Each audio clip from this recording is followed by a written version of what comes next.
St. Matthew, the 5th chapter. Glory to you, Lord. You are the salt of the earth. But if salt has lost its taste, how can its saltiness be restored? It is no longer good for anything, but is thrown out and trampled underfoot. You are the light of the world. A city built on a hill cannot be hid. No one, after lighting a lamp, puts it under the bushel basket, but on the lampstand, and it gives light to all the house. In the same way, let your light shine before others, so they may see your good works and give glory to your Father in heaven. Do not think that I have come to abolish the law or the prophets. I have come not to abolish, but to fulfill. For truly I tell you, until heaven and earth pass away, not one letter, not one stroke of a letter will pass away from the law until all is accomplished. Therefore, whoever breaks one of the least of these commandments and teaches others to do the same will be called least in the kingdom of heaven.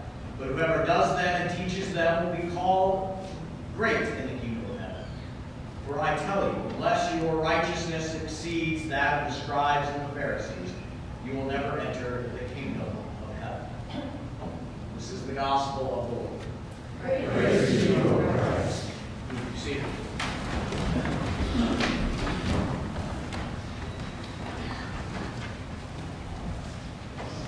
I was about in 7th grade, and I was at Luther Heights Bible Camp. And the theme of the week, Luther Heights Bible Camp, is in the Sawtooth Mountain Range, just outside of Sun Valley on one side and Stanley, Idaho on the other. And camp I went to almost every summer. I think every summer when I was a kid, even worked that way. 7th grade, I'm at camp, and the theme of the week is Holy Week. So we've been walking through Holy Week, and we are at the time of Good Friday service, and we're in the lodge, and it's cement, and there's a big cross that's been erected up, and lights are shining on the cross, and it's really powerful. And there's a group of us, junior high kids, that's what we call the middle school, but junior high kids were gathered around there, and dramatic effect, the lights go out. And I'm sitting there in 7th grade, really awkward, I know, shocking to all of you, really awkward. I'm sitting there, and I feel next to me, there's a girl sitting next to me, and she grabs my hand, and she says, "I'm scared of the dark." To that, my response is, "So am I."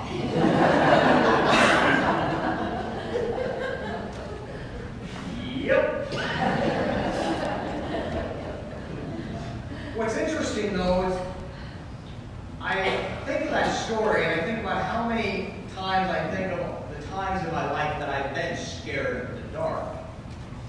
But I realized, reading the gospel lesson today, that for me, and I think many of us, the reverse is just as true. That not only am I scared of the dark, but there is many times I'm scared of the light. Because you see, the light exposes.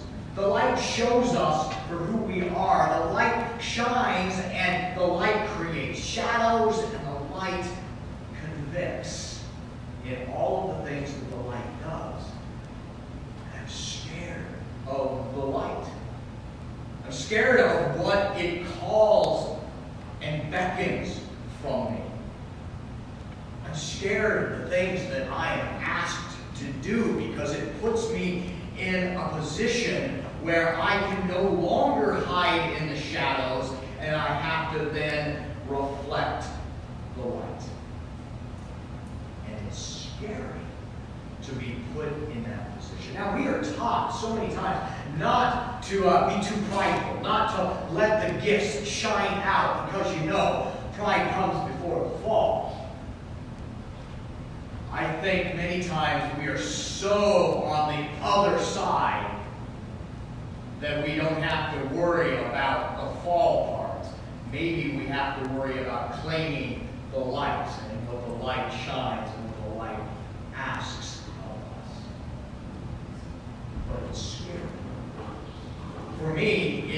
scary. All we have to do is remember the times we have been put in a situation where our beloved family or beloved friends, people we have walked with day in and day out, when they have had something come out of their mouth that is darkness. And we can call racism, we can call sexism, we can call ageism, we can name it, but it comes out. And it's someone, maybe it's your own self, because if we're honest, we have either thought it or we've said it, but there's a point where someone sitting next to us, let's just say at Thanksgiving dinner, because we've all been there, where we're gathered around and someone that you love and you know their heart is in a good place, but it comes out, and you know, deep in your heart, you know that you need to address this, and you're going, I don't know how I'm going to do it. I'm not going to do it at this table, but I know I need to have a conversation. We know the feeling. We know the scariness that it puts us in when the light shines in the darkness, and we have to then find the shadows in our own heart and in the world around us. But we are called to do that. We are called to be the light. We are called not to be the light, but we are called to reflect the light. And it's something at the very center of our calling as Christians, when we gather and someone, maybe a baby or an adult, is gathered around this font and water is poured upon their head, and we have the baptismal liturgy, and the president of the congregation usually lights the candle and says the words, "Let your light shine before others, that they may see your good works and glorify your Father in heaven." Jesus said, "I am the light of the world. Whoever follows me will have the light of life." We say this in our baptismal liturgy. Let your light shine before others so they may see your good works and glorify your Father in heaven. And the light is gorgeous. The light that shines causes us to go, would you give me the first picture on here? This picture, Big Sur, is taken by my younger brother, who is a fantastic photographer. I will say that, and you can watch this back on video. He is fantastic. And I love this picture because out of this, you've got this monster, well, it looks kind of like a hill. Kind of like that. And the light shines and it breaks through and it exposes. I love this picture because it reminds me of two things. One, we are called to be the light of the world. We are called to shine the light. That is our calling from the very beginning when the water is poured over our head. That's the first thing. We were called to do that. The second thing is that we are all broken. We are all broken. We are all sinful. We are all in need of God's grace. We can't escape it. We know it. We know our own hearts. We're broken. That's why we come to this table. That's why we receive bread and wine. That's why the water is poured over our heads. God claiming us again to send us into the world because we're broken and we're loved. We're redeemed. We're in need of redemption. We are saint and we are sinner. Very Lutheran in our theology. That's who we are. We're both and. And we are called to be light, and we are called to need God's grace and forgiveness. Both and. So, the next picture is one of my favorite quotes from Leonard Cohen. There is a crack in everything, and that's how the light gets in. We are broken people. Now, the difference is that the light found us even before that. God's grace permeates us. And I would reverse this a little bit. There is a crack in everything, and that's how the light gets out. There's wonderful candle holders where it's made of pottery that looks like it's been cracked, and you light the candle, and the light shines out. There's a crack in everything, and that's how the light gets out. Because there's times that we can think, I'm broken and God cannot use me. I'm broken and the light cannot shine.